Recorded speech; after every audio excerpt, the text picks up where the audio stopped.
Hello each and everyone, मैं हूं जीवन मौर्य। ऑनलाइन क्लासेस में आपका स्वागत है।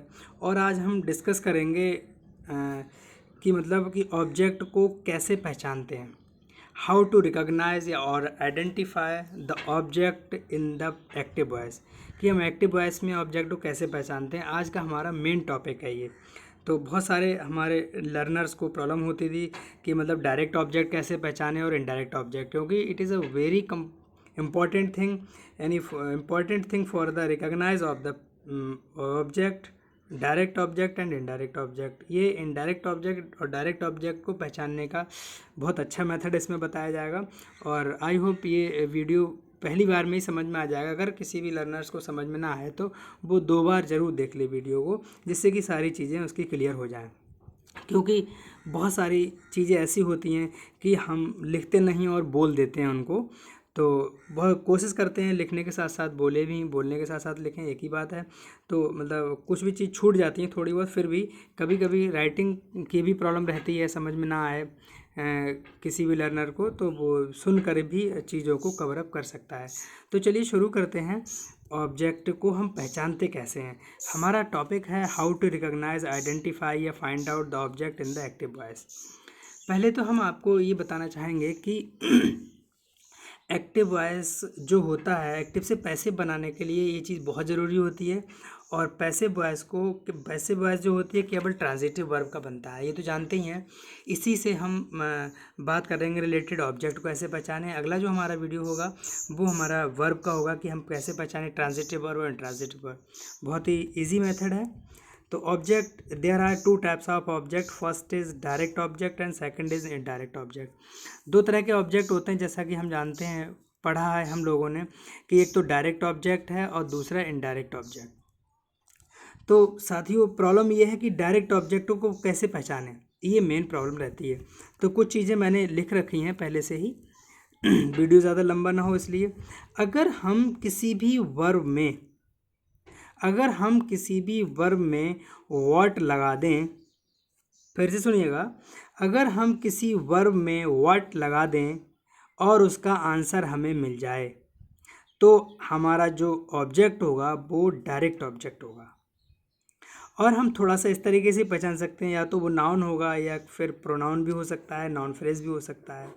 और हम ये भी कह सकते हैं इसके लिए कि that receive the action of verb directly, that receive action of the verb directly, कि जो डायरेक्ट सीधा सीधा एक्शन को रिसीव करे, वर्ब के एक्शन को रिसीव करे, वो हमारा डायरेक्ट ऑब्जेक्ट होता है। चलिए तो हम आगे देखते हैं कि हम व्हाट लगाने से क्या हमें डायरेक्ट ऑब्जेक्ट मिल पा रहा है या नहीं। देखिएगा, sentence has been given on the paper already. She has given me a rose. देखते हैं इसमें लगाने से कि सेंटेंस लिखा है she has given me a rose, उसने मुझे एक रोज़ दिया। ओके, अब हम देखते हैं क्या हम वर्ड लगाने से डायरेक्ट ऑब्जेक्ट को सर्च कर पा रहे हैं। देखिए, शी हैज़ गिवन, इस वर्ब में लगा दें व्हाट। क्या व्हाट मतलब क्या, क्या दिया, यानी हु डिड व्हाट, क्या दिया उसको, तो आ रोज़। हमें इसमें मिल गया आ रोज़। तो आ रोज़ क्या है, हमारा डायरेक्ट ऑब्जेक्ट है। आई थिंक ये क्लियर होगा। Is it clear? नेक्स्ट है, अब हमारा इसी का नेक्स्ट पार्ट है कि दूसरा होता है इनडायरेक्ट ऑब्जेक्ट। नाम तो सुने होते, लेकिन प्रॉब्लम ये होती है कि हम डायरेक्ट ऑब्जेक्ट कैसे पहचाने।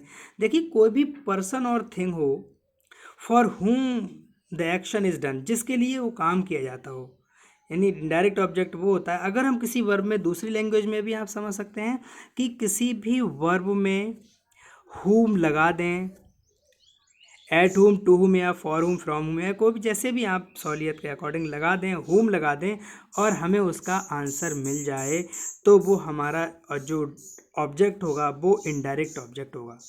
क्लियर? फिर सुनिएगा, अगर हम किसी वर्ब में हुम को लगा दें और हमें उसका आंसर मिल जाए, तो वो हमारा जो ऑब्जेक्ट होगा वो डायरेक्ट ऑब्जेक्ट होगा। चलिए फाइंड आउट करते हैं क्या हमारी ये बात सही है या नहीं। Next sentence, the same sentence has been given already.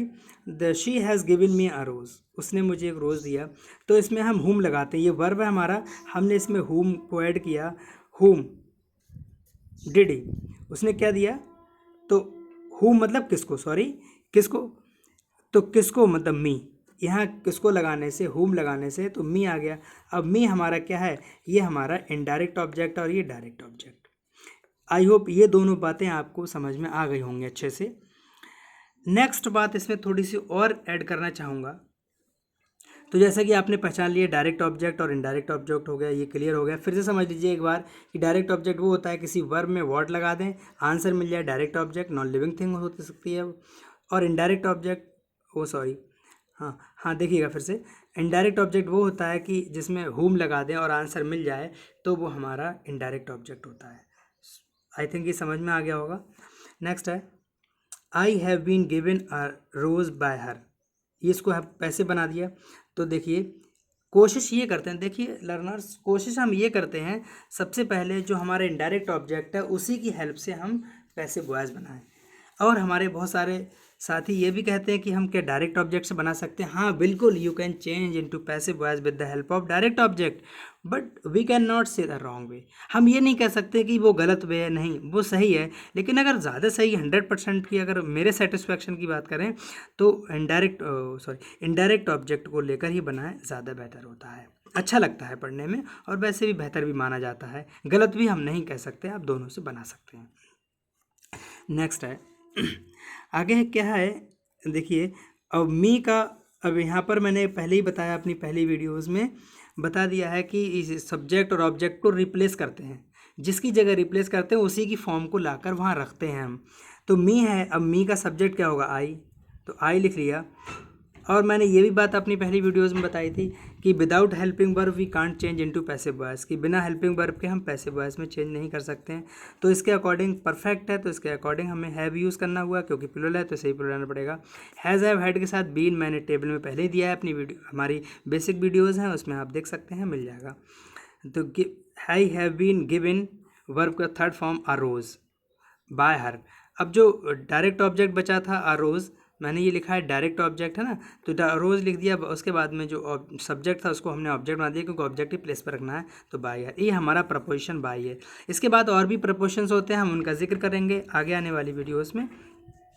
Next sentence है राखी हैज़ स्कॉल्ड मी। देखिए थोड़ा सा जानकारी के लिए बताना चाहूँगा, ये जो वर्ब होती है इसको हम पहचानते हैं कि ट्रांजिटिव वर्ब है या फिर इंट्रांजिटिव वर्ब, ये भी बहुत ज़रूरी होता है हमें पहचानना कि जो वर्ब है वो ट्रांजिटिव है या फिर इंट्रांजिटिव। तो हम बात करते हैं, फिलहाल इसमें डिस्कस तो नहीं करेंगे, बहुत ज़्यादा जानकारी लिए बताई, नेक्स्ट वीडियो ट्रांजिटिव और इंट्रांजिटिव वर्ब की आ जाएगी जल्द ही। तो अब यहाँ पर इज कॉल्ड मी, तो हमें व्हाट और हुम दो ही वर्ड लगाने हैं, या तो आप व्हाट लगा दो और या हुम, हमें मिल जाएगा। व्हाट लगाया आंसर नहीं मिला, कोई बात नहीं, नहीं मिला हम हुम लगाते हैं। राखी हैज़ कॉल्ड मी, हुम is called, who did is called, अब राखी किसको डांटा राखी ने, तो मी, हुम लगाने से मी मिल गया, यानी हमारा कैसा हो गया, ये ऑब्जेक्ट है वो हमारा कैसा इनडायरेक्ट ऑब्जेक्ट है, हम इससे आसानी से बना सकते हैं। और हमारी वर्ब भी ट्रांजिटिव है, याद रखिएगा ट्रांजिटिव वर्ब का ही पैसे बनता है, और जो ट्रांजिटिव वर्ब नहीं होती है इंट्रांजिटिव होती है उसका पैसे हम नहीं बनाते। आप बताएंगे थोड़ा सा जानकारी के लिए इसमें भी।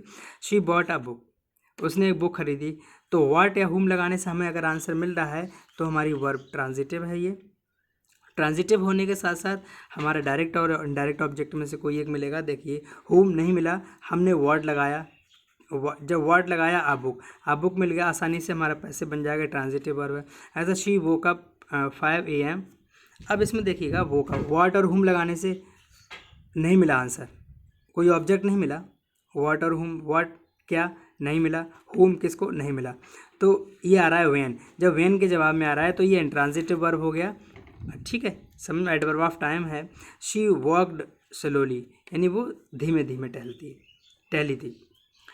टहलती थी, वो धीमे धीमे टहलती थी। अब यहाँ पर हाउ हमने लगाया, व्हाट और हुम से नहीं मिला हमने, देखिए इसमें जो जवाब है वो ना तो व्हाट से मिलेगा और ना ही हुम से। अब जब इन दोनों से नहीं मिल रहा है तो हाउ, कैसे, स्लोली, तो ये एडवर्ब हो गया, तो ये इसका भी हम पैसिव नहीं बनाएंगे क्योंकि ये हमारी ट्रांजिटिव वर्ब नहीं है, ये हमारी क्या है, अभी हमारी इंट्रांजिटिव वर्ब है। तो आई थिंक ये आपको समझ में आई होंगी सारी चीज़ें। अब नेक्स्ट है हमारा ये एज ए वर्कशीट है, थोड़ा सा प्रैक्टिस के लिए मैंने कुछ क्वेश्चंस तैयार किए थे, सेंटेंसेस लिख लिए हैं, तो इनका आप स्क्रीनशॉट ले लीजिएगा और अब सॉल्व कर लीजिएगा। ये वर्कशीट है। इसी तरह के आप और भी एग्जांपल्स आप सॉल्व कर सकते हैं। If you have any type of problem तो you can just ask me by the WhatsApp number, और या any type of text message, या फिर जो भी आप समझें, या कमेंट सेक्शन में जाकर आप कमेंट कर दें, मैं आपको वो प्रॉब्लम शॉर्ट आउट करने की कोशिश करूँगा। तो आई होप ये वीडियो हमारा पसंद आया होगा। अगर पसंद आया हो तो लाइक और शेयर करना ना भूलें। Thank you, have a nice day.